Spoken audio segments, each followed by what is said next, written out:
Good evening बच्चों। अब आप लोग आ गए हैं जेंडर रिलीजन कास्ट के टॉपिक 2 पे। अभी कुछ ही देर पहले जो है टॉपिक 1 वीडियो अपलोड हुआ है, जितने लोग नहीं देखे हैं आप जाके उसको देख सकते हैं। और अब हम लोग स्टार्ट करेंगे जेंडर रिलीजन कास्ट का टॉपिक 2 और ये इस वीडियो का लास्ट टॉपिक होगा।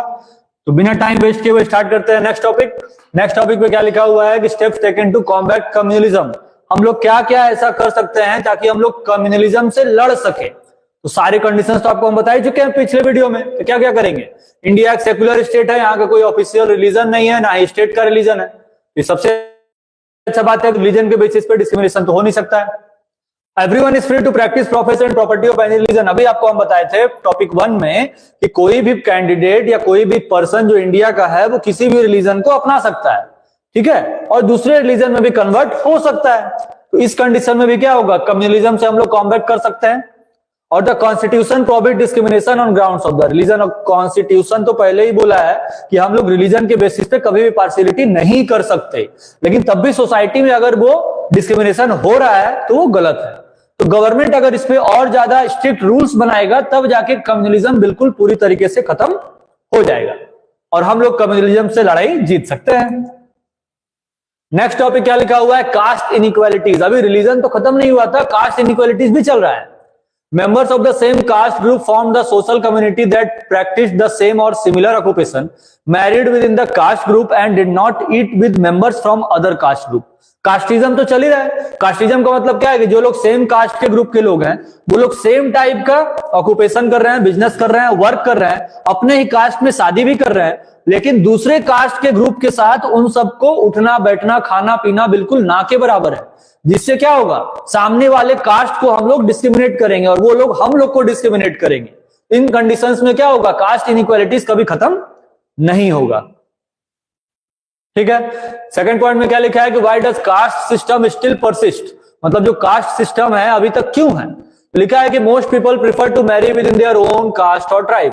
मतलब ज्यादातर लोग अपने ही कास्ट और अपने ही प्रजाति में, जो ट्राइब मतलब जाति हो गया, उसमें शादी करते हैं, जिसकी वजह से सामने वाला जो कम्युनिटी है वो कभी बढ़ नहीं पाता। मतलब अगर हाई कम्युनिटी है, ठीक है, हाई कम्युनिटी अगर है तो कोई दिक्कत नहीं है, लेकिन अगर लो कम्युनिटी है तो हमेशा लो ही रह जाता है, वो कभी आगे नहीं बढ़ पाता। अनटचेबिलिटी अभी तक खत्म पूरी तरीके से नहीं हुआ है, ठीक है। डिस्क्रिमिनेशन और अनटचेबिलिटी अभी तक पूरी तरीके से खत्म नहीं हुआ है, जिसकी वजह से कास्ट सिस्टम अभी भी है। और ज्यादातर ये अर्बन एरियाज में है, रूरल एरियाज में तो है नहीं उतना, लेकिन अर्बन एरियाज में ये डिस्क्रिमिनेशन अभी भी चलता है। फिर लिखा है the caste group that had access to education have continued to do well. लेकिन जिन कास्ट ग्रुप के पास क्या है, एजुकेशन का एक्सेस है, मतलब वो लोग एजुकेटेड हैं, तो वो लोग क्या करते हैं, ज्यादा से ज्यादा एजुकेटेड लोगों के साथ रहते हैं, जहां पर कास्ट जो है, कास्टिज्म खत्म हो जाता है। लेकिन अर्बन एरियाज के कंपैरिजन में अगर हम लोग रूरल एरियाज में जाएंगे तो रूरल एरियाज में ये चीज नहीं होता है। जब रूरल एरियाज में चीज नहीं होगा तो डिस्क्रिमिनेशन भी खत्म नहीं होगा, क्योंकि वहां पर वेल एजुकेटेड पर्सन नहीं है। जो वेल एजुकेटेड पर्सन नहीं रहेंगे तो वो समाज में अनइक्वालिटी फैलाएंगे, ठीक है। और जब एजुकेटेड रहेंगे तो उस कंडीशन में वो क्या होगा, इक्वालिटी रखेंगे, जिसके वजह से सामने वाला पर्सन अपने आप को कभी भी ऊंचा या नीचा नहीं समझेगा। फिर लिखा हुआ है कि when party choose candidates in elections they keep in mind the caste the composition of the constituency. मतलब जब पार्टीज बनाए जाते हैं, ठीक है, क्या बनाए जाते हैं, पार्टीज जब बनाए जाते हैं तो उस कंडीशन में भी यहां पर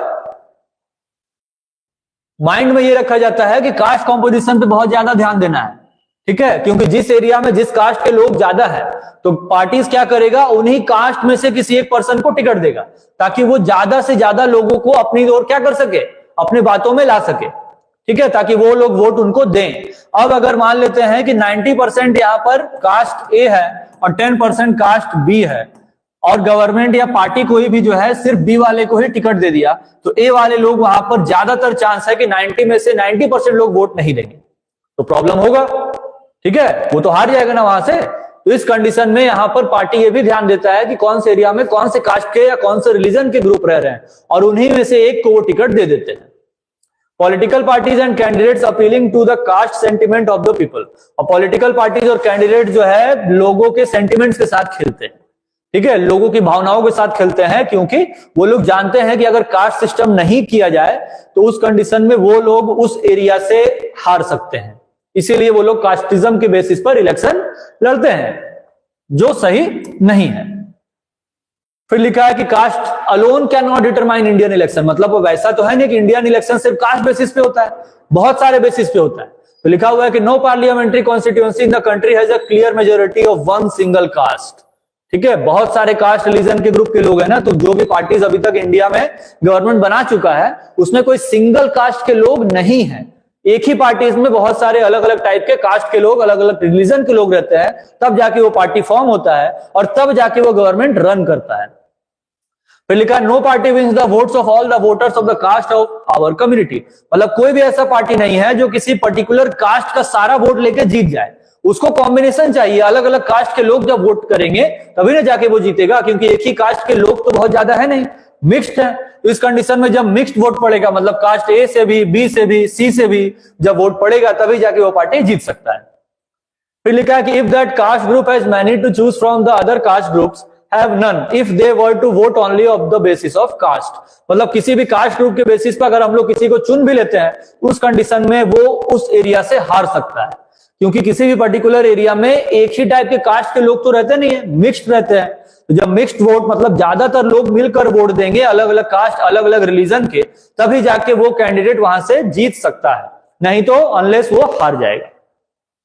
फिर लिखा है the voters attachment to his party and the party ideology can be stronger than his attachment to its caste group, मतलब जो भी वोटर्स अटैच होते हैं पार्टी से तो उनको पार्टी का आइडियोलॉजी पता होता है।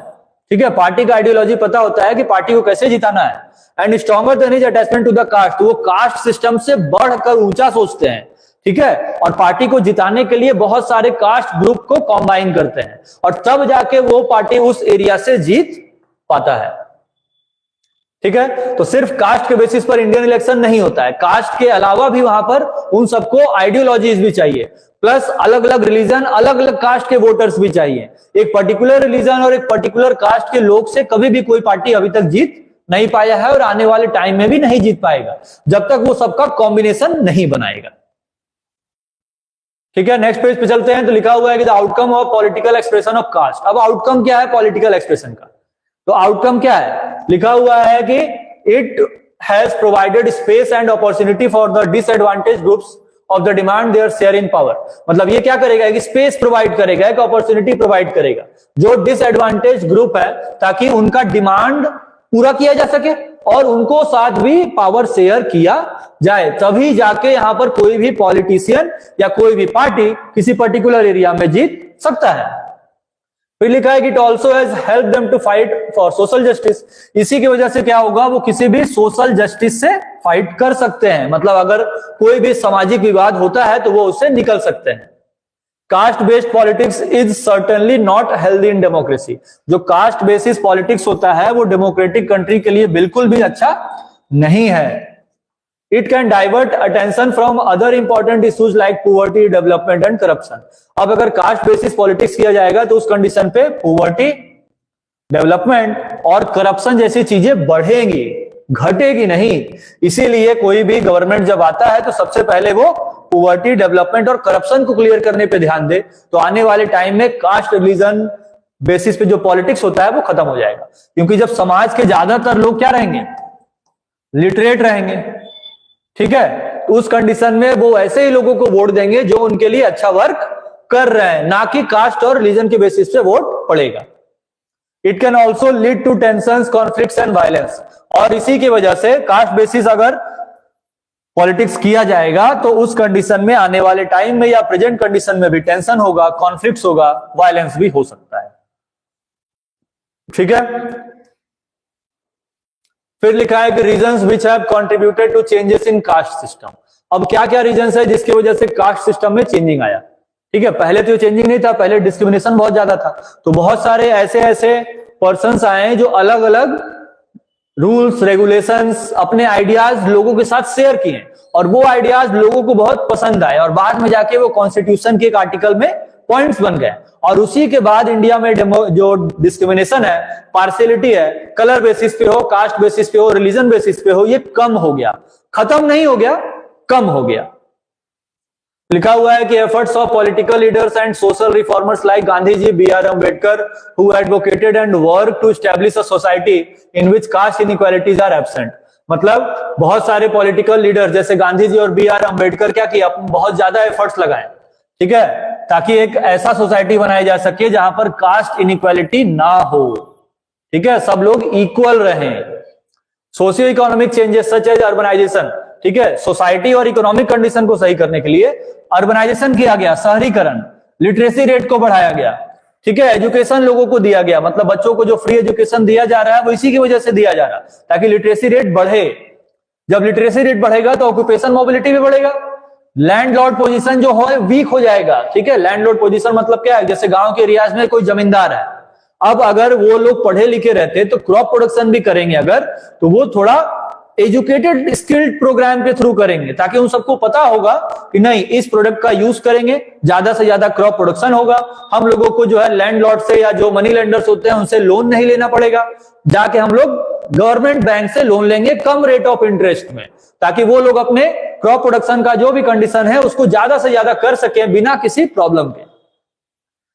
Breaking down the caste of hierarchy have greatly contributed, और इसी की वजह से क्या होगा, जो कास्ट बेस्ड सिस्टम चल रहा है ये धीरे धीरे खत्म हो जाएगा, और जब ये खत्म हो जाएगा तो उस कंडीशन में सारा प्रॉब्लम सॉल्व हो जाएगा, चाहे वो डिस्क्रिमिनेशन का हो, पार्शियलिटी का हो, कास्ट बेसिस पॉलिटिक्स का हो, रिलीजन बेसिस पॉलिटिक्स का हो, सब। नेक्स्ट पॉइंट क्या लिखा हुआ है कि the constitution of India prohibited any caste based discrimination, मतलब इंडिया का जो कॉन्स्टिट्यूशन है वो क्या कर दिया है, प्रोहिबिटेड, रोक दिया है, किसको, कास्ट बेस्ड डिस्क्रिमिनेशन को, कि किसी के साथ भी कास्ट बेस्ड डिस्क्रिमिनेशन नहीं किया जाएगा। Provision of fundamental rights has played a major role because these rights are provided to all citizens without any discrimination, मतलब ऐसे ऐसे जो भी फंडामेंटल राइट्स बनाए गए हैं वो बहुत ज्यादा इंपॉर्टेंट रोल प्ले करते हैं ताकि वो लोग क्या कर सके, लोगों को राइट्स दे सके, सारे सिटीजंस को राइट्स दे सके बिना किसी डिस्क्रिमिनेशन के, बिना किसी पक्षपात के। जितने भी कास्ट, जितने भी रिलीजन या जितने भी टाइप के लोग रह रहे हैं उन सारे लोगों के साथ कोई डिस्क्रिमिनेशन नहीं किया जाएगा, ठीक है। नेक्स्ट टॉपिक की तरफ चलते हैं। नेक्स्ट टॉपिक में क्या लिखा हुआ है कि status of women representation in India's legislative bodies. अच्छा, मतलब इंडिया का जो लेजिस्लेटिव बॉडी है जैसे पार्लियामेंट है, विधानसभा है, इन सारे एरियाज में वुमेन्स का क्या रोल है, क्या रिप्रेजेंटेशन है। लिखा हुआ है कि the one way to ensure that women related problems get adequate attention is to have more womens as elected representative. अभी आपको बताए थे हम कि अगर वुमेन्स के प्रॉब्लम को सॉल्व करना है तो सबसे अच्छा तरीका है कि उन सबको लेजिस्लेचर में, मतलब पार्लियामेंट में और विधानसभा में कुछ ज्यादा सीट्स प्रोवाइड कराए जाए एज कंपेयर टू प्रेजेंट, ठीक है। To achieve this it legally binding to have a fair proportion of women in elected bodies. ये नहीं बोला जा रहा है कि बिल्कुल इक्वल कर दीजिए, लेकिन एक फेयर प्रोपोर्शन वुमेन कैंडिडेट को दीजिए ताकि जो वुमेन कैंडिडेट है वो अपने आप को इक्वल फील कर सके पूरे सोसाइटी में। फिर लिखा है कि Panchayati Raj in India has reserved 1/3 seat in local government bodies for women. जो पंचायती राज सिस्टम है, जो पंचायत होता है, सरपंच होता है, उसमें से 1/3 सीट वुमेन्स के लिए रिजर्व्ड है। तो गांव के एरिया में तो ये मान सकते हैं कि कुछ इक्वालिटी है, लेकिन एक्चुअल ग्राउंड लेवल पे वो इक्वालिटी मिलता है कि नहीं मिलता है ये सब जानते हैं। लिखा है कि in India the proportion of women in legislature has been very low, मतलब इंडिया में जो वुमेन है लेजिस्लेचर मतलब पार्लियामेंट और विधानसभा में उन सबका क्वांटिटी बहुत कम है। The percentage of elected women members in Lok Sabha is not even 10% and in state assembly less than 5%, मतलब लोकसभा में उन सबका परसेंटेज 10-12 भी नहीं है और स्टेट असेंबली मतलब विधानसभा में 5% भी नहीं है। ओनली रिसेंटली इन मार्च 2010, मतलब कि मार्च 2010 के बाद the women reservation bill pass हुआ और उसमें राज्यसभा में 33% रिजर्वेशन वुमेन्स को दे दिया गया, ठीक है, और विधानसभा में भी। तो राज्यसभा और विधानसभा में इन सबको 33% मतलब 1/3 सीट रिजर्व कर दिया गया। तो 1/3 सीट कहां कहां रिजर्व किया गया, विधानसभा, राज्यसभा और लोकल गवर्नमेंट, ताकि उन सबको अनइक्वल फील ना हो और वो अपने आप को सोसाइटी में मेल पर्सन की तरह इक्वल ट्रीट कर सके और खुद को किसी से कम ना समझें, ताकि किसी भी फील्ड में अगर वो जाके वर्क कर रही हैं तो उनको इक्वल वेजेस मिल सके, इक्वल राइट्स मिल सके और सेफ्टी भी मिल सके। नेक्स्ट पेज की तरफ चलते हैं। तो सेकुलर स्टेट, ये भी आपको एक्सप्लेन कर दिया है। लिखा हुआ है कि इंडिया एक डेमोक्रेटिक और सेकुलर कंट्री है। यहां पर कुछ ऐसे इंपॉर्टेंट फीचर्स है जो इंडिया को सेकुलर स्टेट या कंट्री बनाते हैं। पहला लिखा है कि इंडियन स्टेट का कोई ऑफिशियल रिलीजन नहीं है, ठीक है, सही बात है। Individuals and groups have the freedom to proclaim, practice and propagate any religion or not to follow at all under the constitution। अच्छा, मतलब कि जो भी ग्रुप्स है इंडिया में, चाहे वो किसी भी रिलीजन को फॉलो कर रहे हैं, तो वो किसी भी रिलीजन को अपना सकते हैं, प्रैक्टिस कर सकते हैं, प्रोपगेट मतलब बदल भी सकते हैं, और चाहे तो किसी रिलीजन को फॉलो नहीं भी कर सकते हैं। इसीलिए इंडिया का जो गवर्नमेंट है वो सेकुलर गवर्नमेंट के अंडर में आएगा। Discrimination based on religion is prohibited by the constitution. ये तो अभी बताया गया था कि डिस्क्रिमिनेशन कास्ट बेस्ड रिलीजन या मतलब कास्ट बेस्ड और रिलीजन बेस्ड पे कोई भी डिस्क्रिमिनेशन किसी भी पर्सन के साथ नहीं किया जाएगा। The constitution empowers the government to intervene in religious matters to ensure religious equality, untouchability, for example, is prohibited। मतलब जो कॉन्स्टिट्यूशन है वो हम लोग को पावर दिया है गवर्नमेंट के थ्रू कि रिलीजियस मैटर पे जो भी रिलीजियस इक्वालिटी है वो सबको दिया जाएगा, अनटचेबिलिटी किसी के साथ नहीं किया जाएगा, अनइक्वालिटी भी किसी के साथ नहीं किया जाएगा। लेकिन ये कॉन्स्टिट्यूशन बोल रहा है, ठीक है। इन ग्राउंड लेवल पे जो हम लोग जाते हैं तो उस कंडीशन में ये हम लोग को दिखता है। तो इसके लिए सबसे ज्यादा जरूरी क्या है कि लोगों का मतलब सोसाइटी में जो भी लोग रह रहे हैं उन सबका थिंकिंग जो है, ठीक है, जो मेंटल स्टेट है वो सब के लिए सेम होना चाहिए। अगर वो दिमाग से ही सोच लेंगे और मान लेंगे कि सब इक्वल है, ठीक है, सब इक्वल है, चाहे वो मेल पर्सन हो चाहे फीमेल पर्सन हो, तो उस कंडीशन में यहां ना कम्युनलिज्म होगा, ना डिस्क्रिमिनेशन होगा, ना ही कोई पार्शियलिटी होगा। लेकिन सोसाइटी में है ये चीज नहीं है, ठीक है। तो कॉन्स्टिट्यूशन के में लॉ पास होने के बाद भी सोसाइटी जब तक चेंज नहीं होगा तब तक ये इक्वल राइट्स जो है लोगों में दिखेंगे नहीं, लोग उसको फील नहीं कर सकेंगे। और सबसे ज्यादा ये प्रॉब्लम किसमें देखा जाएगा? फीमेल्स में, ठीक है, ठीक है। अब चैप्टर यहीं पर खत्म हो गया, ठीक है। तो इस वीडियो में इंपॉर्टेंट टॉपिक्स जो जो बताए गए हैं सब एक्सप्लेन किए हैं। तो आप लोग सबसे ज्यादा जो है वीडियो को पहले समझिए, ठीक है, ज्यादा से ज्यादा टॉपिक को क्लियर कीजिए, तभी जाके आप क्वेश्चंस बना पाएंगे। और कल आएगा इस चैप्टर का एमसीक्यू। आज हम बता रहे हैं और क्या बोर्ड एग्जाम में कैसे कैसे क्वेश्चंस आए हैं। फर्स्ट क्वेश्चन लिखा हुआ है, describe any 5 features of the caste system in India. तो फीचर्स अभी पीछे एक्सप्लेन किए थे, वही लिख देंगे हम लोग, ठीक है। क्या लिखा हुआ है? There are 5 features of caste system in India. India में ऐसे 5 फीचर्स हैं। It was a hierarchical occupation division of the society. यहां पर हायरार्किकल डिवीजन है। कास्ट सिस्टम बहुत हायरार्किकल और सेगमेंटेड भी है। मोस्ट इंपॉर्टेंट एस्पेक्ट है कास्ट सिस्टम का अनटचेबिलिटी। कास्ट सिस्टम में जो भी मेंबर्स होते हैं सेम कास्ट ग्रुप के, वो अपना कम्युनिटी बनाते हैं, सिमिलर ऑक्यूपेशन करते हैं, अपने ही कास्ट में लोगों के साथ शादी करते हैं और दूसरे कास्ट के साथ वो मिंगल नहीं होते हैं। और कोई हो भी जाता है तो उसको सोसाइटी में बहुत ही गलत समझा जाता है, ठीक है। In the caste system the people belonging to higher caste started treating others as belonging to lower caste. मतलब कास्ट सिस्टम में जो पीपल हायर कास्ट के हैं वो क्या सोचते हैं कि जो लोअर कास्ट वाले हैं उनको हमेशा दबा के रखा जाए। प्लस जब ऐसा वो करेंगे तो वो लोग अपने आप को क्या समझेंगे? हाई लेवल के, और बाकी लोगों को समझेंगे लो लेवल के। तो उस कंडीशन में जो लो लेवल के पर्सन है या लो कास्ट के पर्सन है वो अपने आप को अनटचेबल फील करेंगे। ये 5 पॉइंट हम लोग लिख सकते हैं। सेकंड क्वेश्चन में क्या लिखा हुआ है कि beside caste which other factors do matter in electoral politics.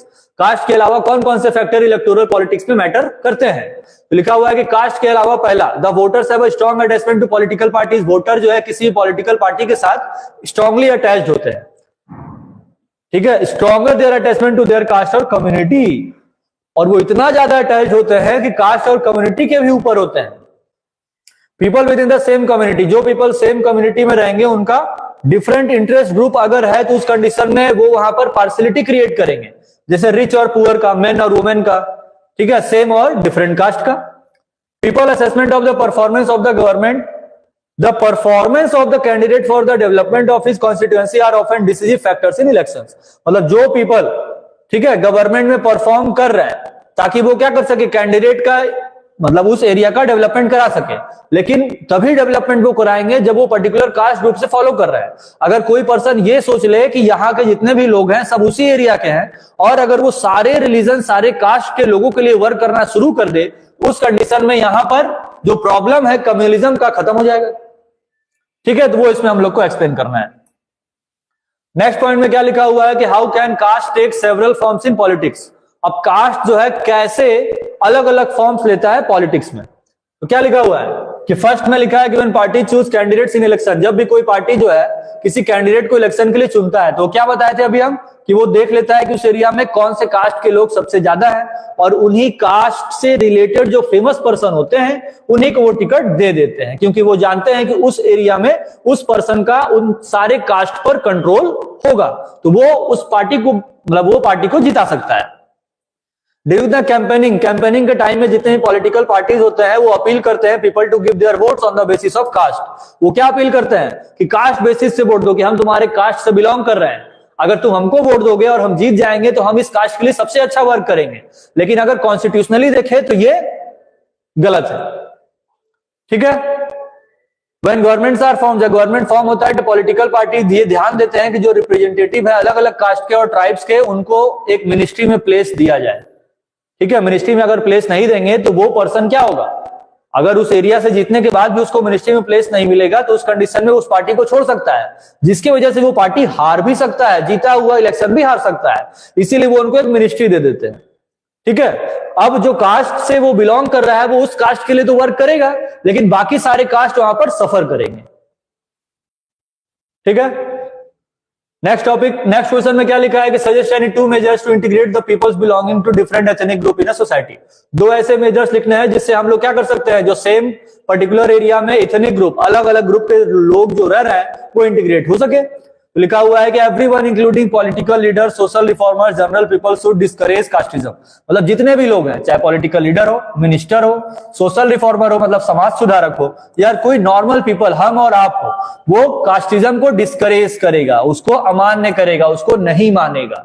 इस कंडीशन में क्या होगा कि वो कंट्री का जो वो एरिया है वो अलग अलग एथनिक ग्रुप होने के बाद भी इंटीग्रेट हो जाएगा, डेवलप कर जाएगा।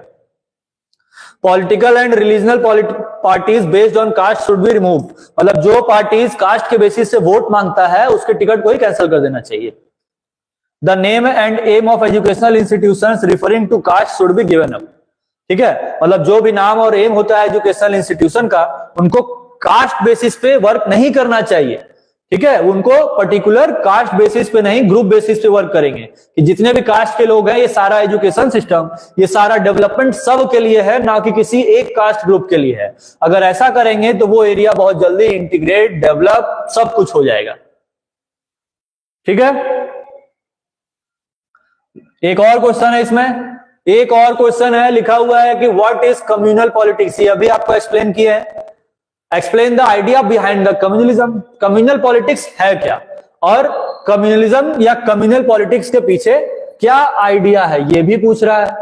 तो क्या लिखा है कि the use of religion in politics, मतलब किसी भी पॉलिटिक्स में जो हम लोग रिलीजन का यूज करते हैं, जहां पर एक रिलीजन जो है दूसरे रिलीजन के ऊपर सुपीरियोरिटी दिखाता है।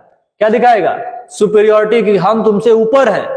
To other religions is called communal politics. मतलब जहां पर यह दिखाया जाएगा कि एक कम्युनल पार्टी बोलेगा कि हम जो है तुम्हारे रिलीजन से ऊपर है, तुमको हमारे नीचे रहना पड़ेगा। उस कंडीशन में वो जो लोअर पर्सन है या लोअर कास्ट के लोग हैं या जो माइनर पार्टीज है या माइनर कम्युनिटी है, वो सब अपने आप को कैसा फील करेंगे, डिस्क्रिमिनेट फील करेंगे। इसी कंडीशन को बोलते हैं कम्युनल पॉलिटिक्स। फिर लिखा है कि here one religious group is against the other. मतलब यहां पर एक रिलीजियस ग्रुप दूसरे रिलीजियस ग्रुप के खिलाफ रहता है। And the demands of one religious group are against the demands of other. और एक रिलीजियस ग्रुप का जो डिमांड होता है वो दूसरे रिलीजियस ग्रुप के डिमांड से जस्ट ऑपोजिट होता है, ठीक है। Communal politics is based on the idea that religion in the only basis of forming a community. Communal politics एक ऐसा आइडिया फॉलो करता है जो मानता है कि रिलीजन बेसिस पे ही एक कम्युनिटी बनाया जा सकता है। It believes that followers of one religion belong to the same community. ये क्या मानता है कि जो पर्टिकुलर एक रिलीजन को फॉलो करने वाले लोग हैं वो एक कम्युनिटी में रह सकते हैं, लेकिन जो दूसरा रिलीजन फॉलो करने वाला अगर उस कम्युनिटी में आएगा वो कभी उसका हिस्सा नहीं बन सकता है। तो पार्शियलिटी तो यहीं से स्टार्ट हो जाएगा। Their interest, ideas and opinions are the same. वो ये भी मानते हैं कि जो सेम रिलीजन फॉलो करने वाले पर्सन है वो सेम कम्युनिटी भी बना सकते हैं, उनका इंटरेस्ट भी सेम होगा, आइडिया भी सेम होगा, ओपिनियन भी सेम होगा। लेकिन ऐसा होता नहीं है, ठीक है। Communal politics follows that people belonging to different religions can not be a part of the same community. Communal politics ये मानते हैं कि जो डिफरेंट रिलीजन वाले हैं वो सेम कम्युनिटी में नहीं रह सकते हैं, उनका आइडिया, डिमांड सब अलग होगा as compare to religious communist party के। In an extreme case of communalism, Communal politics follow that people from different religions are not equal citizens and cannot live together with one nation, which leads to partition of that country. अगर ऐसा ही चलता रहा तो communal politics के बाद एक ऐसा condition भी आएगा कि हम लोग एक ही कंट्री में रह के अपने आप को एलियन जैसा फील करेंगे। ठीक है, तो अब उस कंडीशन में क्या करना पड़ेगा, कंट्री में डिवीजन लाना पड़ेगा। जैसे इंडिपेंडेंसी के टाइम भी यही हुआ, जब हिंदू मुस्लिम पर्सन्स में डिवीजन हो गया तो यहां पर मुस्लिम पर्सन्स क्या किया, अपने लिए अलग कंट्री का डिमांड कर दिया। तो अगर कम्युनल पॉलिटिक्स नहीं खत्म हुआ तो अभी भी वो हो सकता है, अभी भी एक पर्टिकुलर रिलीजन के लोग आगे आके बोल सकते हैं कि मेरे लिए एक अलग एरिया बनाइए। जैसे श्रीलंका में तमिल बोलने वाले पर्सन अपने लिए एक अलग कंट्री का डिमांड कर रहे थे। तो मेन रीजन वहां पावर शेयरिंग था, यहां मेन रीजन कम्युनल पॉलिटिक्स है। फिर लिखा है communal politics is a believe that particular community has same voice. Communal politics ये भी मानता है कि कोई भी पर्टिकुलर कम्युनिटी का डिमांड एक होता है। Fundamentally wrong. ठीक है, people of one religion do not have the same interest, मतलब एक रिलीजन के जो लोग फॉलोअर्स हैं, ठीक है, जैसे कोई मान लेते हैं कि हिंदू रिलीजन का एक कम्युनिटी है, तो उनका ये मानना होता है कि उनका जो इंटरेस्ट है वो कभी अलग हो ही नहीं सकता। एंड एस्पिरेशंस, ठीक है, एस्पिरेशंस भी अलग नहीं हो सकता। All voices inside a community have a right to be heard, मतलब एक कम्युनिटी के अंदर जितने भी वहां पर डिमांड हो गए उन सबको, वो सब मानते हैं कि सबके लिए सेम होगा। तो मान लेते हैं कि एक कम्युनिटी के जो 1000 फॉलोअर्स हैं, ठीक है, वो लोग का डिमांड एक है, इंटरेस्ट एक है, आइडिया एक है, लेकिन सोसाइटी में सिर्फ वही 1000 लोगों तो कम्युनिटी है नहीं, कुछ माइनर कम्युनिटीज भी है। वो लोग अपना डिमांड मान लेते हैं पूरा करवा लेंगे, लेकिन जो माइनर कम्युनिटी है उनका डिमांड गवर्नमेंट पूरा नहीं कर रहा है।